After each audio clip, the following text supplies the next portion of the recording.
corporate greed has, in all sectors of labor, been taking all of the money from the working person up to the top 1% for a very, very long time. We are one of the few industries that have the power, because of how small we are and how big we are, to actually stop it and actually make a change by going hard in the paint, and we know how to tell stories. I tell stories in front of the screen, I tell stories behind the screen. We need to, AI cannot replace human beings, and that's in every industry, but few of them have the ability to stand the way that we do as a unit to fight it. And our residuals need to go up. Our money and our pay need to go up. They are making mass profits. The WGAs, what they have requested, like if they gave them everything, would be 2% of the profits that they're making. And just on the writer's work. Not the profits of Amazon as a whole, not the profits of Apple as a whole, just literally the profits made on the backs of their work, their imaginations, ideas that came out of thin air from someone's head. 2%. 2%, people. They want it all, though, it seems. I do think that, and they don't have a value. They don't get the value of art. They don't get what it takes for us to create. They don't get the process of creation either. But they also want to hold that money and hoard it at the top for stockholders. And that's not what actually makes society and communities flourish. This has happened repeatedly throughout history. We would think that people would have learned from that repeated history, but it seems like people in certain sectors just keep trying to repeat it and use it as a game plan instead of a cautionary tale. It seems like it's getting worse. There's an oligarchy, they're getting richer and richer. Well, working people can't live. Yes, which is that's happened before. That's my point, is that this is not the first time that this has happened. Every time it's happened, there has been a collapse, and the rich have fallen, and it has caused major problems. It is not what makes society thrive. We thrive when everybody is thriving together. Like, it does better for even the people at the top. If you don't have the people to work for you, if you don't have the art and entertainment, if you don't have a solid society with joy and happiness and health and well-being, you lose too. The top 1% lose too. There's only so long you can be hidden behind a very, very high wall. But they seem to think that that's the way to go. They want to have control of the world. They want to bring in AI. They want to steal your pictures and your words and use them for their profits. But this is the thing that's not sustainable. So the thing is, I think people do want that, and they think in the short term that's great. What everybody is trying to do is earn enough money so that they are not plagued by the problems that plague everybody instead of solving the problems. When literally, if most of the billionaires would just pay a fair share of taxes, and corporations would too, we actually wouldn't have most of these problems, and society could help itself from the bottom up. Well, I mean, the billionaires seem to have control of the government. The Congress? I mean, yeah, as soon as Citizens United did that, and that needs to change. It's a part of the way that the money's going into politicians and the way that it's being used. And even beyond that, if you look at what's happening with Clarence Thomas, there's people who are buying people and things between the lanes. But the beautiful thing is, at least with the internet and with different people kind of breaking these things up and getting that information out there, at least we're starting to understand what's happening. So hopefully somebody will do something about it. You think there should be a labor channel? How come there's no labor channel in the United States?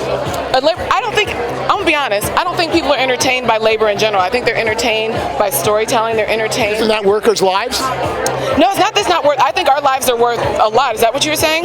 Workers' lives. I mean, the stories of workers. Yes, well, they do. Actually, Obama just put out a documentary about workers' lives. Like, that's literally, there's a documentary that just came out. But I think that we know those lives. It's getting people to have a compelling reason to stand behind all labor and the reasons that society is actually better when everybody, even the people that are in most need, are lifted up.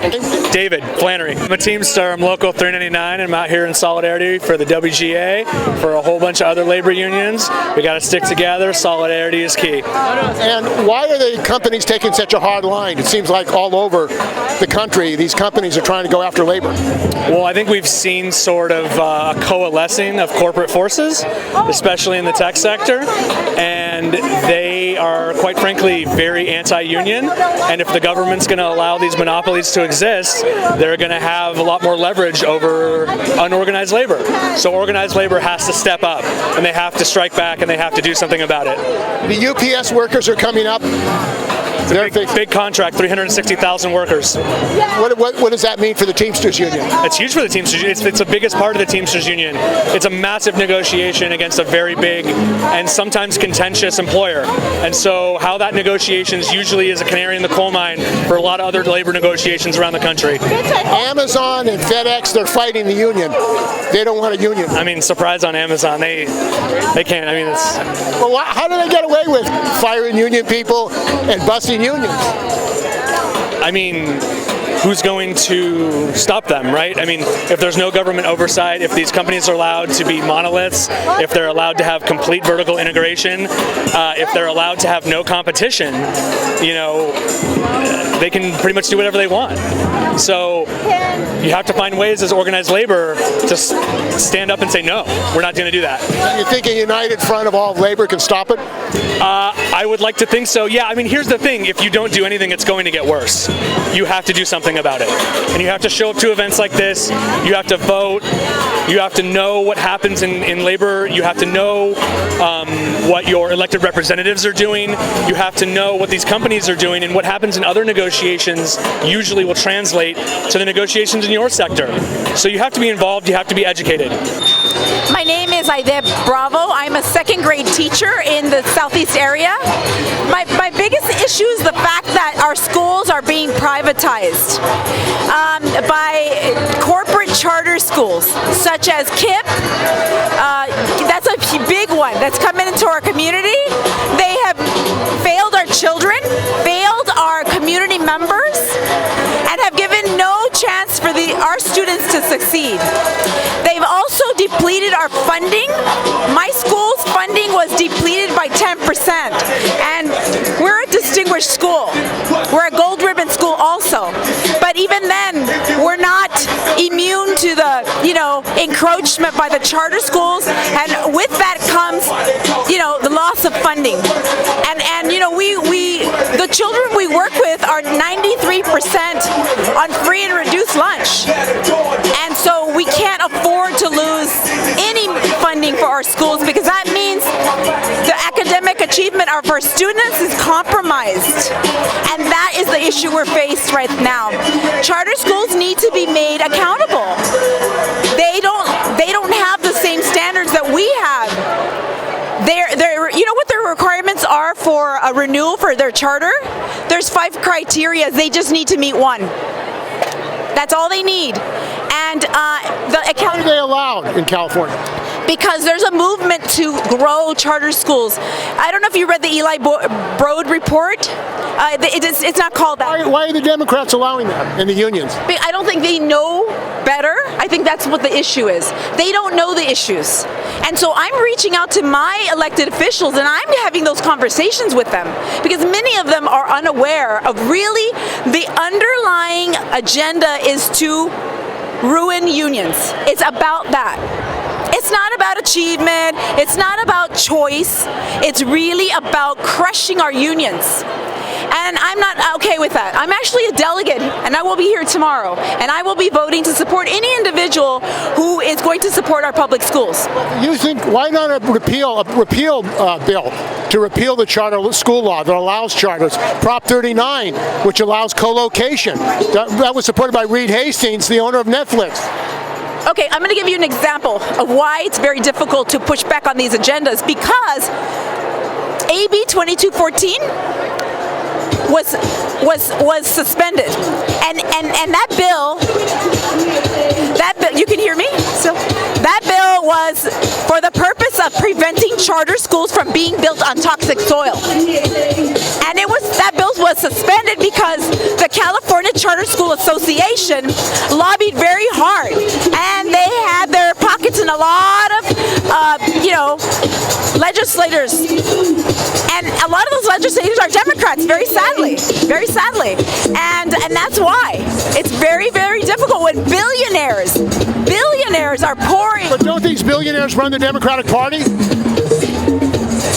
There you have it. That's why we need to call them out. We need to call out these individuals, because they need to do right by us, by the working class, laborers. And I'm going to make them accountable. I'll tell you that right now. That's my goal in life, is to make them accountable. And so that's what I'm going to be doing tomorrow. I'm out here for the union, for solidarity, for union rights. Okay? In this country, it seems like it's going non-union. You got Musk, no. you got people who want to break unions. I'm a liberal. I'm a liberal. You know, I want to be treated fairly. Okay, my ancestors that came here 1619 have gone through hell. All right, so I'm not taking it anymore. Okay, I'm standing for the union. Do you think these companies care about segregation and racism? Hell no. Hell no. No, they don't. They care about their bottom line. They don't care about my ass. How long have you worked in the industry? I've been in the industry for 20 years. And you see discrimination, racism in the industry? Oh yes, without a doubt, I do. How? And job assignments? Yes. And job assignments? Yes. Without a doubt. And does the union do anything about it? Oh yeah. Oh yeah. What can a union do about it?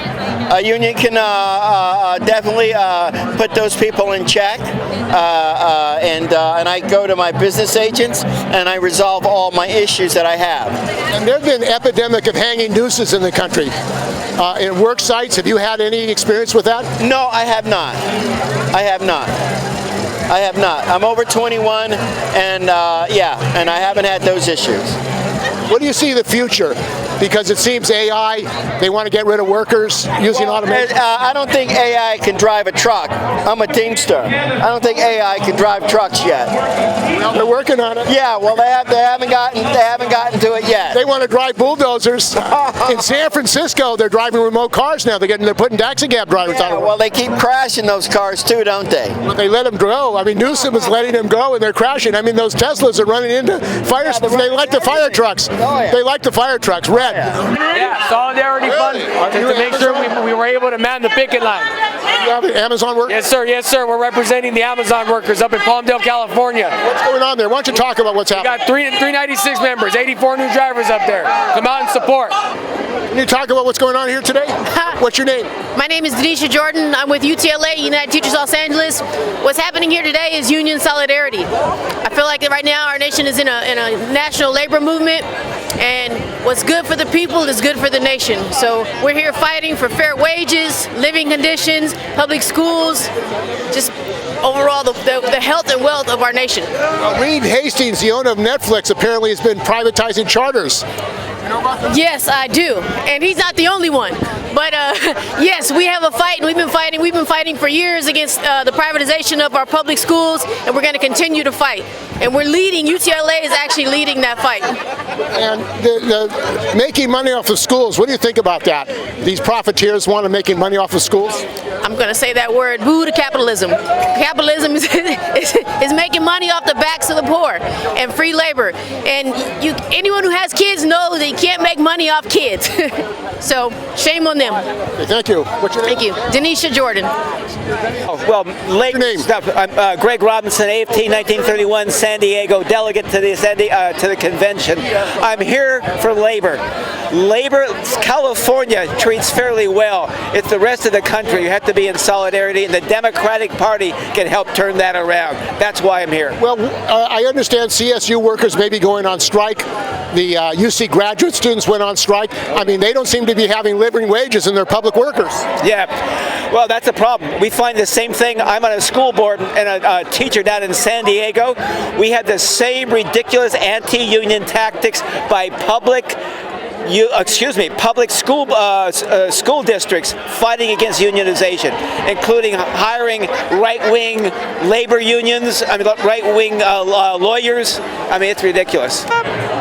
Unions provide pensions. They provide healthy pension plans, and while some people are happy to work until their 80s, I am not one of them. I would like to be able to retire at a reasonable age and enjoy, being able to sit down at some point. And you think that that's threatened your ability to retire? I think every American and every person in America's ability to retire is threatened right now. Are you a member of the Guild? I'm a member of the Writers Guild, yes. I'm Patrick M. Barone. I was president of the Writers Guild in 2007, the last time we went on strike, when we went on strike for the future of new media that's now streaming.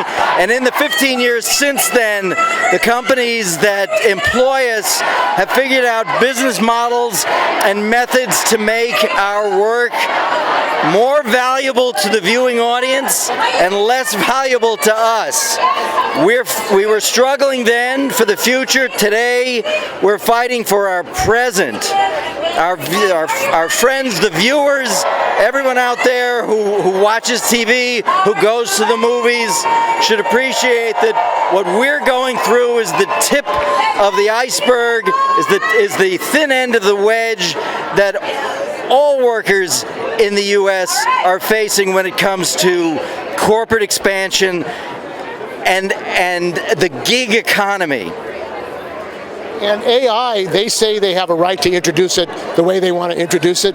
As you say, AI is affecting drivers, remote control cars, it's bulldozed operators, all kinds of workers may be threatened with it. How do you see rallying all workers to take a fight and a stand to have some control of the introduction of technology? I think we're all going to find that if they build robots that can take our jobs, there's going to be a universal rejection of our robot overlords.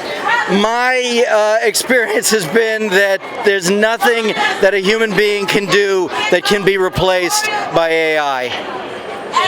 There are other unions here, the Teamsters and IATSE, healthcare workers, education is threatened.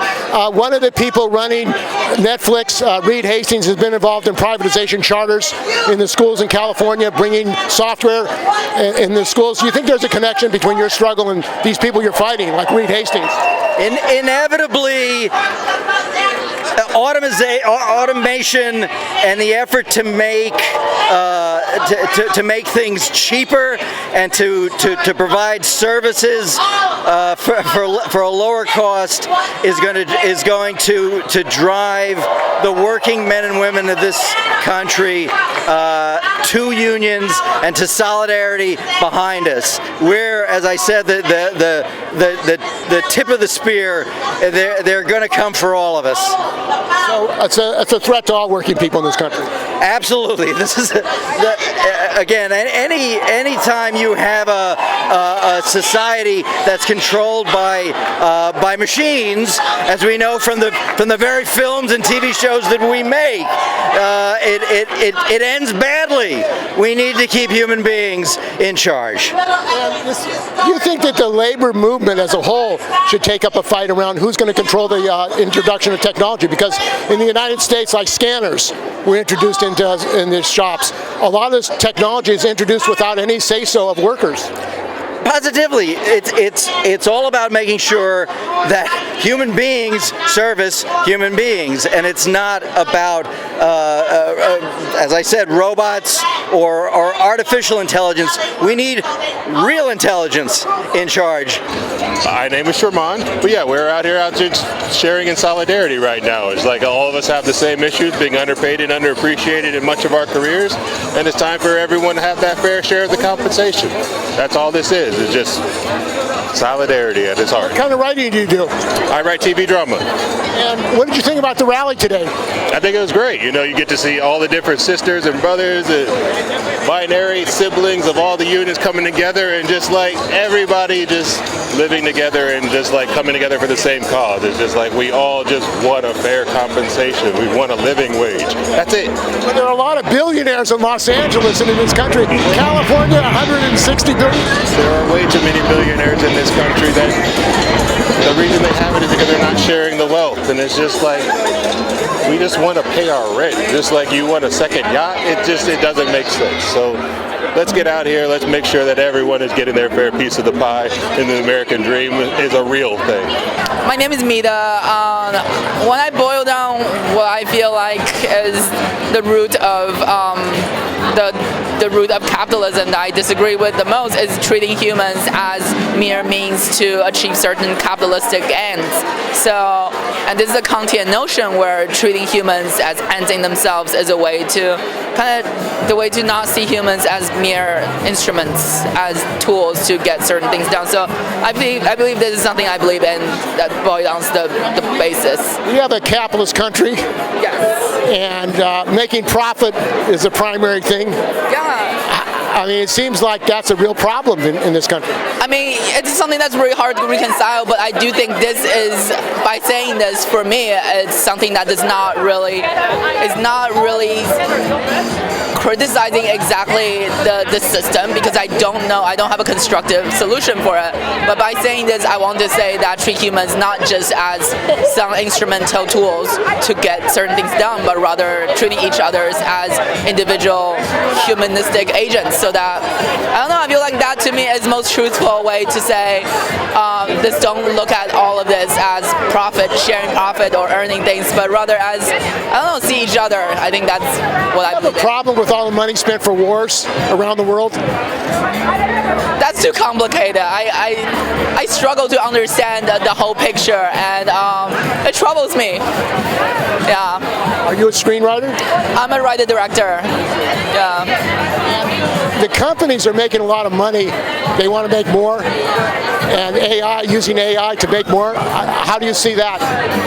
I think it's really troublesome in the sense that it's a tool. I believe in tools are neutral. We're the ones who give the tools misuse or proper use, and it is really troublesome that these companies could misuse them in a sense that exploits people that deserve living. Is this your first time on strike? Yes. First time? What is it like? What is what? What is it like? It makes me. It's emotional for me, because I do think that people coming together to fight against something that big, that abstract, makes it feel tangible. It feels like we can contribute to something. We can change things that feel so impossible to change as one person. I'm Susan Minato, Unite Here Local 11 co-president. And you're here today at this rally with the striking writers. What are your concerns and issues? You have some actions going on? Unite Here Local 11 has 100 contracts that are expiring in this year, most of them expiring on June 30th.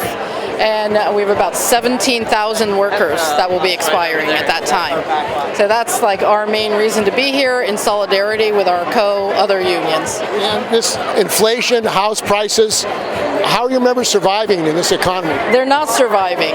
People are not surviving. They are living with multiple families in tiny apartments or in garages. I mean, we have found that we have many people who are couch surfing, living in their cars. So people aren't making it.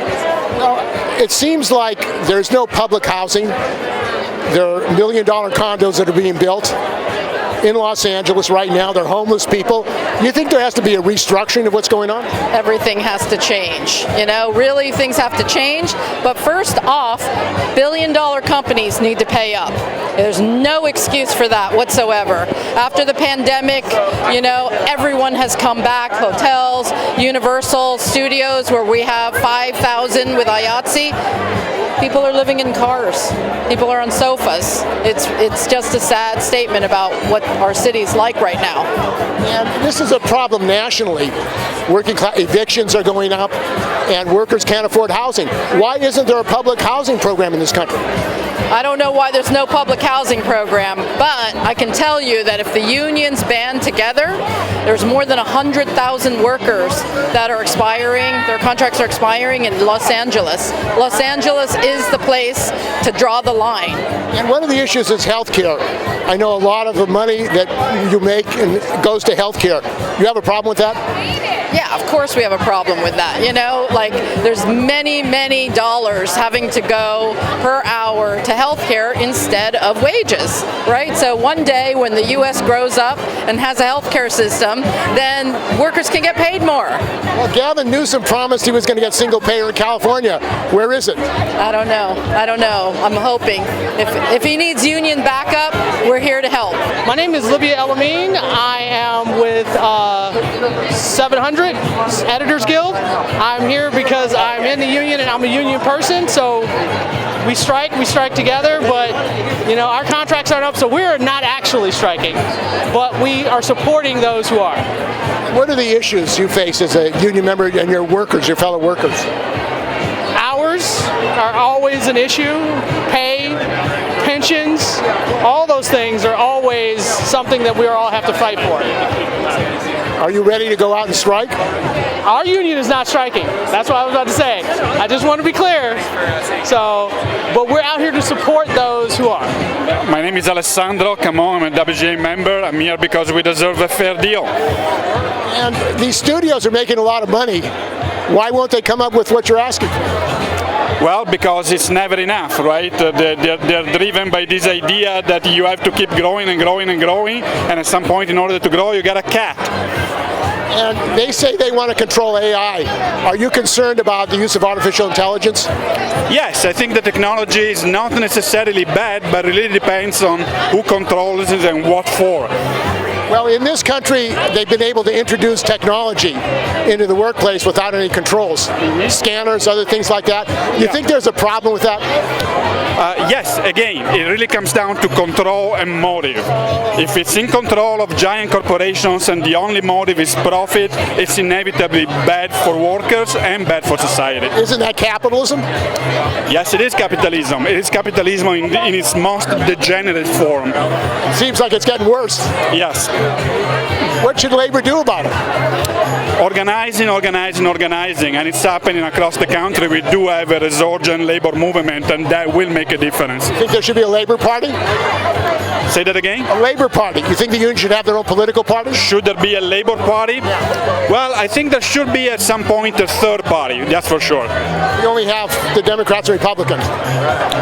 Well, okay, yes, but I think we live in a duopoly, right? We live in a two-party system, and I do think it might be good to have a third party, and if it was a real labor party, I'm all for it. My name's Tracy, and I'm a writer in the WGA. I'm really just concerned that screenwriting is not really a sustainable profession right now. I'm concerned that people will go as much as a year or longer working and not getting paid for their work.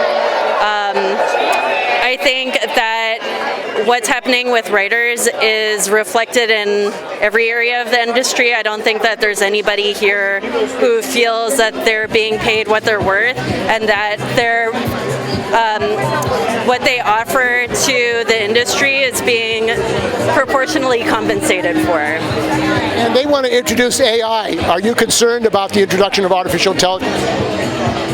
I have a few different concerns about AI, but the main one is that a lot of it is based on copyrighted material, and you can't copyright material that you own, and you can't use other people's copyrighted material.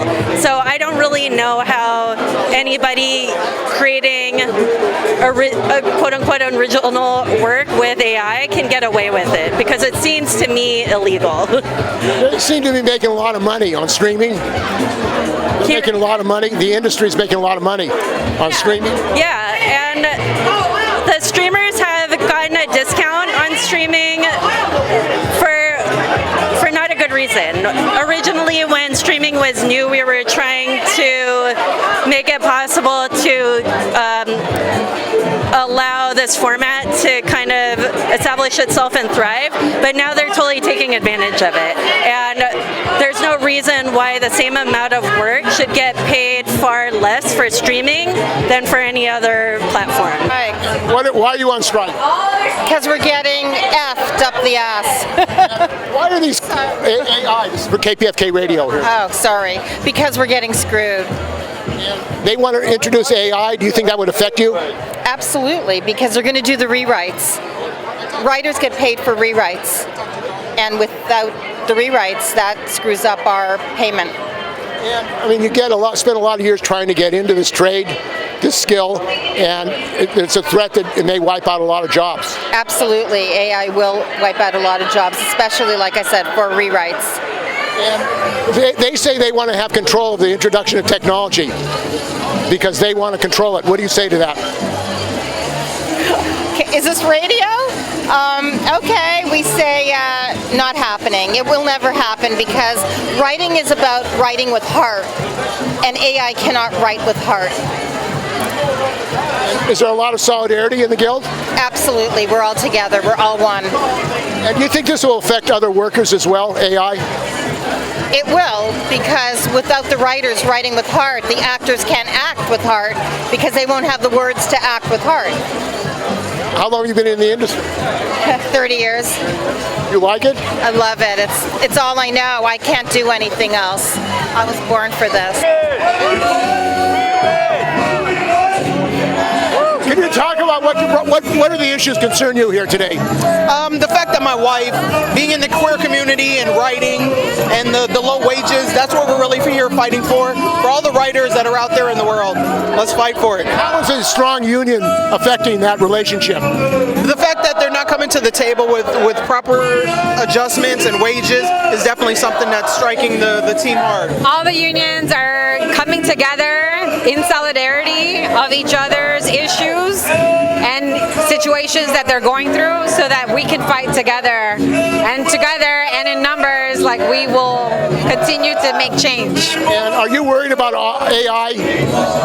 I'm not worried about AI because there's organizations like Institute for Humane Technology that are stepping up, and I think the more and more that we can connect and communicate with the Institute for Humane Technology, the more that we can empower that organization to take the lead on making sure that when AI gets out there, that it is humane and it does not take the jobs of actors and writers and so many other folks that are out there. My name is Mujan, and I'm a television writer, and I'm striking for fair pay, for people from the bottom to have more opportunities to go up, to make writing a career that's actually a career and not just a gig job that the people, especially in the streaming studios, want it to become. I want writing to be preserved and for us to be able to have a life. Why can't they make that happen? Because they're making a lot of money. Who's making a lot of money? The studios? Studios. Exactly, the studios are. The studios are making a lot of money, and we're trying to figure that out. Why? Only 2% of it. What we're asking for is 2%, and that's a very small number compared to the amount that they make every single year, over and over again. And the amount they've already lost, they could have helped make this happen. And so that's a good question to ask them, because we're trying to figure that out and make a fair deal. And AI, are you worried about artificial intelligence? I think the most important thing is having the word human at this stage in the negotiation and for our contracts and for our deals, and that's something the studios are not wanting that to happen at this stage, which is like a very concerning thing. This issue of artificial intelligence and the threat to all workers, not just writers, Yeah. you think it should be a concern for all working people? Oh, 100%. I think it's something that we should be figuring out right now than figuring out in the future when it's already too late. And they have a lot of money. The executives are making a lot of money, apparently. Yeah. What's the problem? The problem with exactly. I mean, Why won't they give you the little bit you're asking? I mean, that's a good question to ask them. We're trying to figure that out. We just want a fair deal, and they have the money, and it's a matter of them coming and giving it to us and seeing us as people, not just a part of a Google spreadsheet that they can just get rid of. So. And how long have you been in the industry? Oh, for a long time. I've been a television writer for about 8 or 9 years now. Yeah. How long are you prepared to stay out? As long as it takes. We're already used to not working, so we can stay out for as long as it takes. We're working. We're fighting for the future. Game of Thrones. Game of Thrones. Yeah, throwback. Yeah. Well, I mean, it seems like some people are making a lot of money. Is that the Game of Thrones? Yeah, I guess. Yeah. Are you a striker? Yeah, I'm actually not in the Writers Guild yet, but I hope to be one day. So, yeah. A lot of people can't make their living, apparently. Yeah. By what's happening in the I mean, I've been in support staffs, and that's been, the rooms are smaller and they don't last as long, so it affects us too. So, makes it hard. Worried about having a future? Yes, definitely. Yeah. And this automation, AI, are you worried about that? Yeah, it's definitely a concern, but I think for sure the immediate thing is making the rooms last a little longer and making it easier to get into the industry. So. Tom Baker. I'm working commercial and advertising, and our contract's coming up at the end of next month, and here to support what's happening here. And why are you concerned about what's happening with labor? Just fair wages. There's other people getting bigger raises in our industry, and as of course the rest of us deserve the same. And what do they want? Do they want to take away? What are you fighting for in your contract? I don't know the exact details in the last couple of weeks, but just more wages across the board and overtime and taking care of us with overtime and things like that. It's hard to survive? It's, for most of us have been in the industry for a while, we kind of know these things happen from time to time, so it's been kind of nice to have a little bit of a break, but I'm here for the cause. I'm enjoying a little bit of time off myself because I've been working so much, but I'm here for the cause. And the UPS workers are having contract negotiations, a lot of part-time workers. What do you think about their struggle? I haven't really paid attention to the UPS part of it. I'm just in the motion picture part of it since like the summer of '84 is when I got in the industry. So it's been really, really good to me, and it's a great place to be, and I'm here to support the people that are coming in. Hey, thanks. Very good. Thanks for the time. You know that everybody's united here from all unions, to show support for everybody and united, be united so that make us stronger. Think it's about time? Oh yes, for sure.